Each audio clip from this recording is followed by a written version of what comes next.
Evolutionists like to emphasize the similarities of human and animal anatomy. The human hand is an amazingly creative tool.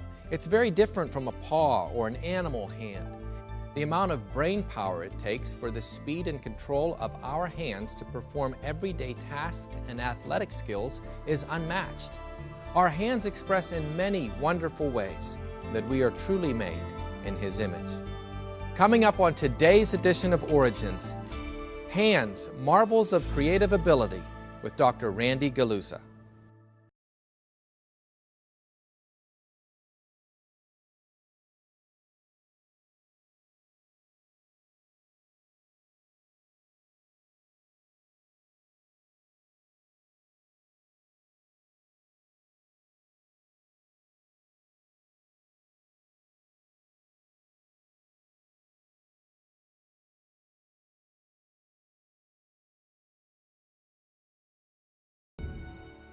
Hello and welcome to Origins. I'm Ray Heipel. It's an honor to be your host today.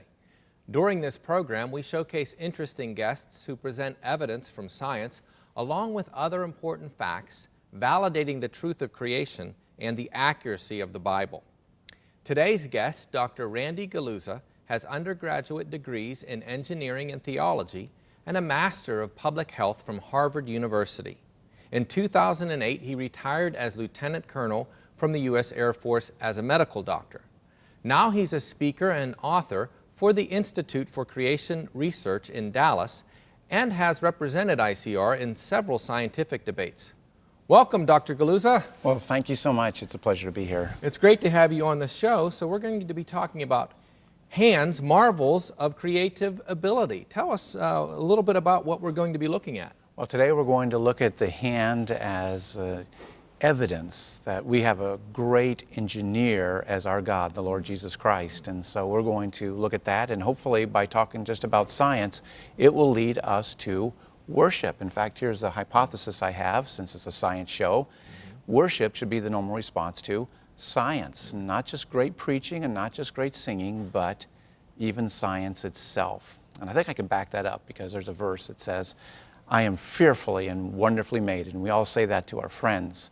Unfortunately, we never quote the whole verse. You know the whole verse, what it says? It says this, I will praise you, for I am fearfully and wonderfully made, and my soul knows this greatly. So we should really be led to worship the Lord by just talking about some scientific things. That's wonderful that our knowledge should lead us into worship. It is. You know, and it's really in contrast to what we normally get in other places that don't talk about the capacities and capabilities and the magnitude of performance of our hands. Nova, becoming human. They want to convince me and they want to convince others that we became human in 6 million simple steps. 6 million. Now you wonder how many steps some of the people are really on there. Yeah, I think I'm about 5,350,000 or so some mornings. You're close there. I'm not a morning person, so I'm not quite human in the morning. I'll ask your wife and see which step she says you're on. She might not even give me 5 million. That's right. But here's the three first steps right there. Get out of tree. Okay. And that's not simple. Grow big brain and even flee animals. But the whole message is this. See how they, some ape-like ancestor, became us, Nova, becoming human. Well, we're going to see that there could be nothing further from the truth, and even just looking at the ability of our hand will demonstrate that. And we have some similarities, no doubt about it, between our bones, between us and animals, but we have a lot of dissimilarities too. Not just dissimilarities in bone structure, but really dissimilarities in how we control our hand. We have enough brain power in our minds to work our fingers in ways which animals cannot do. So if there's a professional baseball team in Pennsylvania, they can throw a 90-mile-per-hour fastball, something that a chimpanzee will never be able to do because they don't have the brain power to control their forearm, wrist, and fingers like human beings are able to do there. In fact, it all starts right here at the anatomy of the hand. Oh, wow. So we've lost the skin there somehow. We have, and this is what you would see if you went into an emergency room and you saw someone with a hand injury. But if you don't mind, I'd like to just point out some of the design features that we see right here. First thing you notice all these tendons going up to the tips of the fingers and the other parts of the fingers. But I just want to point out one quick design detail right here. You have one that goes right to the very tip of this finger, and that allows you to bend the very tips of your fingers. But look at this. There's a tendon that goes to the middle bone of your finger, and it actually splits in two so that the tendon going to the tip can zip right through the middle of it. A lot of design even in this, and you actually have 7 muscles dedicated to moving your index finger, 5 to your thumb, and even your little pinky finger, 3 muscles dedicated to just moving this. Incredible design that we see right in our hands. And Ray, the most important thing we do with our hands is to grip things. We're able to pose things between all of our fingers, giving us a power grip. And the average human has a very impressive power grip of over 150 pounds. But as we do this, you're pinching things between your fingers, between your thumb, your palm, all of those. And even as I'm talking to you, unconsciously, I'm holding this, it's pencil, and I'm holding this slide. They want to move on all 3 axes, but they don't. My mind and my brain are controlling the movement of those subconsciously. Yeah, we don't even have to think about it. Don't and even yet have we to. all do this all the time as I'm holding these papers. Exactly. You pick them up and we do those things, and as we grip things in our hands, you actually have the ability to pick up multiple things in all of your fingers subconsciously. We've all done this. People pick up things with a grocery sack and they carry them all around. And you see there you're holding a paint can, a paintbrush, a paint rag with all those fingers. And yet what humans have, we have so much brain power to our hands that we have so much dexterity, we could actually pick up a sledgehammer and still have the precision to pluck a potato chip up. Oh, yes, I see that. I didn't notice that the first time I saw that picture. Yeah. Amazing. So tremendous grip, and yet at the same time very gentle. Very, very gentle. In fact, it's really the micro grip that humans really, really excel at. The very precise grip that you get between your index finger and your thumb, and really it's mostly done by your thumb. So when a surgeon operates on your eyes, they're using this micro grip and micro force to do that. And we have a muscle in our forearm which has a tendon connected to the very tip of the thumb. And you have so much brain power dedicated to that one muscle that your brain can actually activate one single muscle fiber at a time, giving us the ability, as it says here, to move with just 7/100ths of an ounce of force. Wow. Just incredible capacity. And you know what? That muscle that we have in our forearm, chimps, gorillas, orangutans, they don't even have that muscle. This is one that is almost unique to human beings. Just incredible performance that we have. So we have a power grip, we have the micro grip, but you're also able to move your fingers in very, very, very fine ways. Now, how does that actually happen? This is really, really impressive. We go back to these tendons. Not only are they actuating the fingers, but your tendons are actually acting like little sensors to determine the forces against your fingers, and it's sending information back to the muscles in your forearms, and you are able to actually modulate the force against those tendons as the little switches in the tiny muscles turn on and off very, very quickly, so that it is analyzing the information in that, giving your hands the ability to act like a hydraulic ram when it needs to, a spring, or even a force dampening device. And what I mean by that is, like Ray, if you take and you pound a hammer, the vibration goes into it, those muscles twitch on and off, on and off, on and off very, very quickly to dampen out that vibration. Wow. All because of those muscles analyzing that force. And all of this is just random mutations and generated over millions of years, right? I mean, how could somebody believe that just what you're saying, the complexity and the intricacy, could just happen by itself? I don't know how they could believe that, because just to do those switches takes incredible engineering detail. In your background, and you have quite a resume, being with the Navy, with the Air Force, medical doctor, and so many things, engineering degree, what would it take to even, I mean, can we develop something even remotely close to the hand in complexity? Well, we don't have that ability, but we probably could over some time when you get some very sophisticated robotics with sensors and motors and things like this. What that is showing, though, is how much engineering prowess how much brain power it takes to design something like this. It doesn't diminish the glory of God, it actually accentuates it because we see how much it actually takes to do that. Probably hundreds of people with all sorts of technology and machines and computers over years, right, to develop and create what, again, what God has given each one Exactly. of us. The computing power alone would be just incredibly impressive.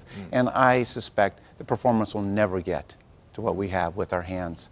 So that we can do something which even robots struggle to do, and that is reach down and pick up a coffee mug. In order to do that, your brain actually executes 3 independent programs. One, the movement towards it, next the pinch, and then the pick. And your brain will upload a program and download it, and it drops those programs in 60 milliseconds. That's 1/6 of the time it takes you to blink your eye. Wow. And it moves and uploads all those programs. I bet you wish your computer could boot up like that. Oh, yes, yeah, even the computers we have today and my phone, I'm always waiting for it. Just really, really different. And you have such great sensors in the very tips of your finger and in the skin of your hands that as you squeeze an egg, and some of us can do this with about 10 to 15 pounds of force, the moment your fingers sense that eggshell crack, it can stop movement in the thickness of an eggshell, 1/100th of an inch, and it sends the signal back to your brain and back to your fingers at the highest optimal performance that they could actually move at. In other words, to do that in 1/100th of an inch, it is a totally optimized system, right at the top boundary of performance, of capability. And again, without even thinking about it, you just know to do it. That's right, it's all subconsciously. It's just incredible performance. And you know, not only do we move our fingers very, very quickly, but we do it in, may I say, in split seconds, in fact, a half a second. About a half a second is what it would take to have this forklift driver hit his brake when he realized there wasn't a truck here to receive the bomb that he is carrying on that. And you know, a half a second is about how long it would have taken this gal to hit her brakes when she realized there's an easier way to get on that boat. And a half a second is how long it would have taken this driver right here to hit his brakes when he realized that isn't the shortcut to the lake that he was hoping for. So a half a second in biological terms is really, really a long time. How in the world do we get to perform things in just half a second? That is a great place to stop. So we need to take a break. I want you to keep your hands off that remote. We're going to be right back after these messages.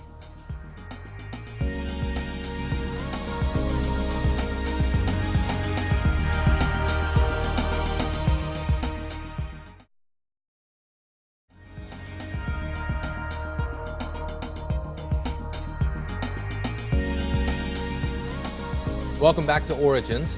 We're talking to Dr. Randy Galuza, who's been sharing some fascinating things about the design of our hands.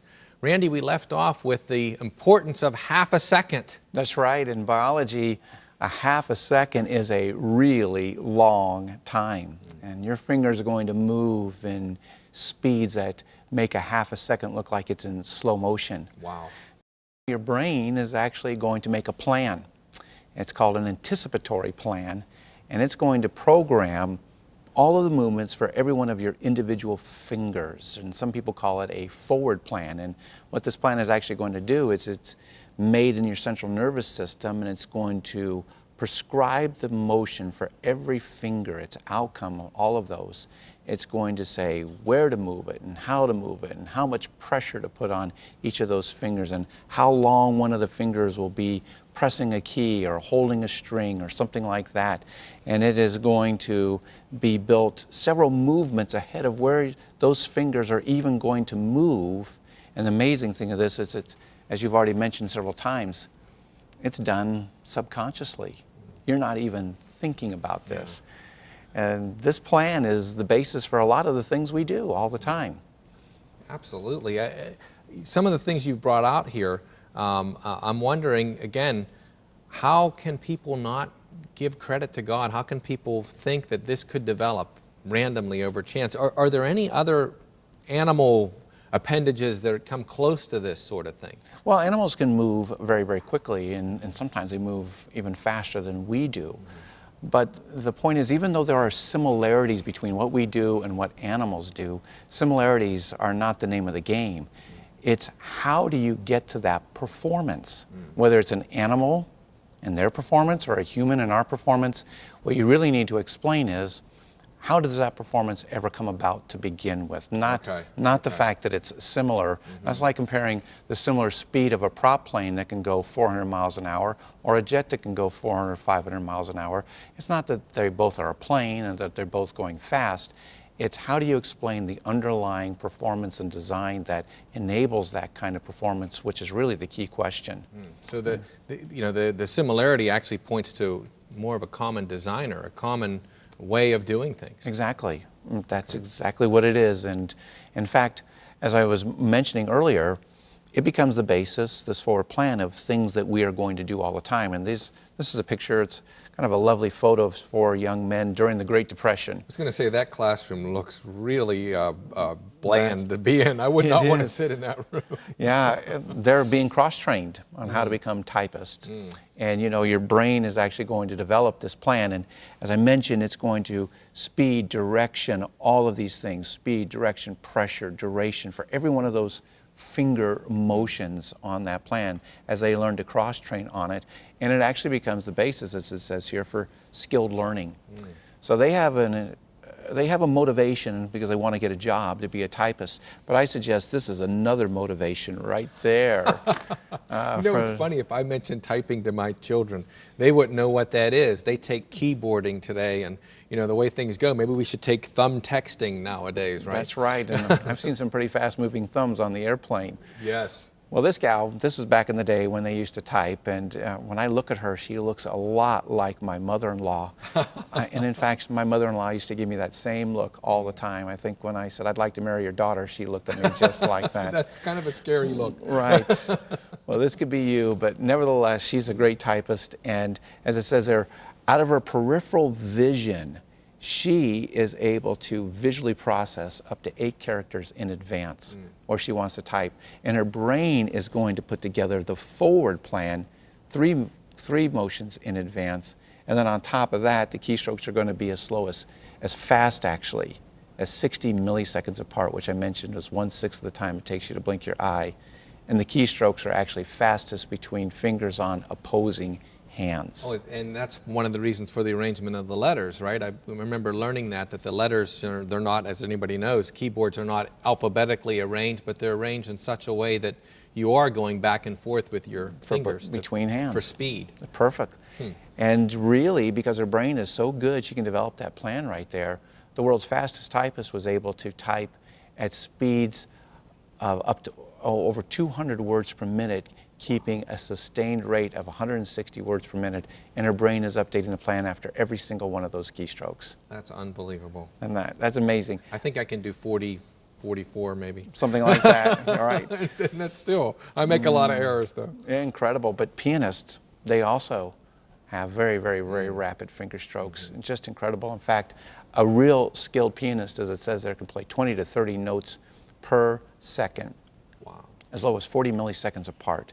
Just phenomenal there. And the brain on this pianist is updating the plan after every single one of those keystrokes. And what's more phenomenal, as far as we know, there's no limit to the number of plans that your brain can store. Wow. There is no hard drive, disk space limitation, which we find on computers there. We don't have that kind of limitation. Some of us might have a few bad segments up there, but we don't have the limitation.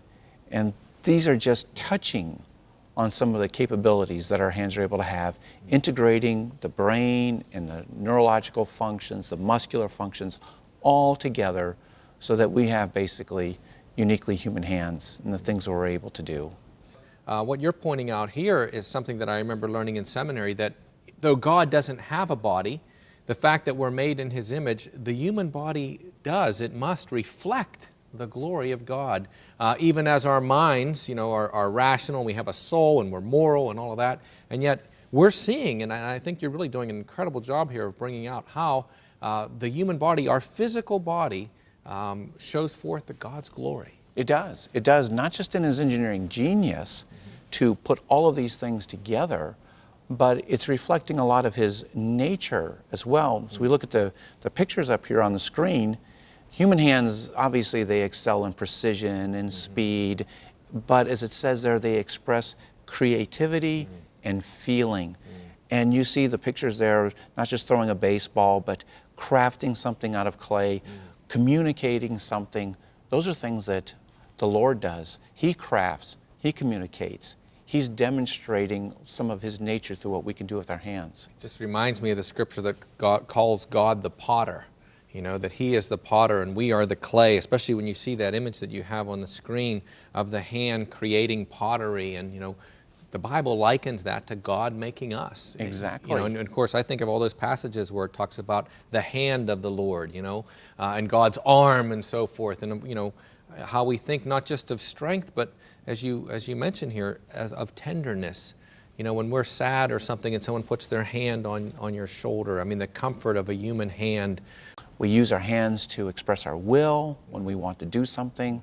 There's a very, very high probability you're going to use this hand to express your will. And I go to places where I'm speaking and someone will sign language, everything I'm saying, and it's like watching poetry in motion. Yes. It's incredible. And you know, evolutionists, they really can't tell us how our hands evolved, but they think they can tell us why our hands evolved. Here's a study that just came out a few years ago. Human hands evolved for fighting, study suggests. Evolved for fighting. Just read this first sentence. Human hands may have evolved their unique shape in order to better punch the living daylights out of competitors. A new study suggests the ability to brutally club their opponents. You know, that just sounds so ridiculous because, I mean, I'm a hunter, and one of the things that you learn about are the claws of animals and how much more dangerous they are. You know, even a claw of a raccoon than a hand, because they can slice you right open. In the human hand, with our fingernails, we could never do that. No, nothing like You know, that. if we were going to evolve with the hand as a weapon, we would have a hand like a lion, you know, with those claws that can rip open a moose or something, not these kind of things. I mean, that just seems to me to be absurd. It is absurd, and it shows the difference in worldview. A worldview that is driven by struggle, death, and survival really, really contrasts with the biblical worldview, which has nothing to do with that. In fact, death is an enemy. And because I can fold my fingers over like this and hold them down with my thumb, my hand evolved to punch the living daylights out of an opponent. May I suggest a better explanation, and that is our hands were made to connect. Our hands are made to connect us to important things like maybe lunch, and they connect us to cherish things like the Word of God. They reach out and connect us that way, and they connect us, as you already mentioned, one human to another, just like you said. That we reach out, we touch another person, we touch people we don't even know, we comfort strangers. That man in the picture there, he grabs his wife's hand and he picks it up, and he doesn't care what that hand looks like. He cares who that hand is connected to. So we reach out, we reach up our hands to the Lord. I've been to many, many churches where people raise their hands to the Lord. Lifting holy hands. That's right, and it's a way where we're trying to connect our inner self with the Lord. And that performance starts as we're connecting ourselves from one person to the rest of the world, even before we're born. And this is an incredible picture here. I got permission to show it from the man who took it. Oh, wow. This is of a surgery on a tiny little baby boy who had a spinal cord defect while still in his mother's womb, and that's the uterus that you see there.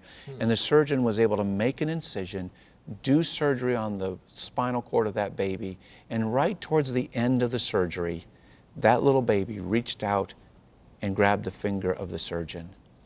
Wow. Hands connect us to each other long before we're even born. You know, it just reminds me how, as man, as an emotional being, you know, and our emotions also reflect God's glory, and how that is connected to the hand. I mean, we all have these, just as you say that, I can imagine what that doctor must have felt like when he felt the hand, not his physical feeling, but the emotion that probably, you know, the realization of that moment of that unborn child grabbing his finger. Right. And yet there would be some who would say that that's not even a baby yet, right? I know, there would be some who would say that, but it's clearly a human hand, fully functional, fully human, fully made in the image of God right from the very beginning.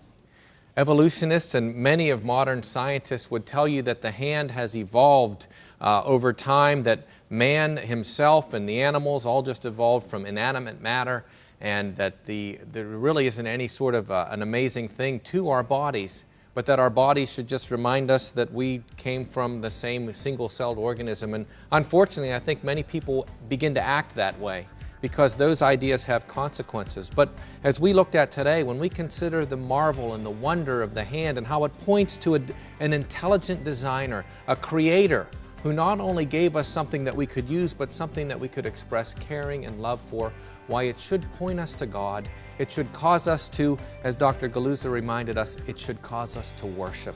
Knowledge about how we have been made should cause us to worship. Well, it just goes to show you once again that we know what the Bible says is true, and the proof, it's all around you. Thanks for joining us for this edition of Origins, and we'll see you next time. Thank you for watching this edition of Origins. For a DVD of this series, you can order online or send a $12 donation to cover shipping and handling. And write to Origins Program, number 1810, Cornerstone Network, Wall, Pennsylvania, 15148.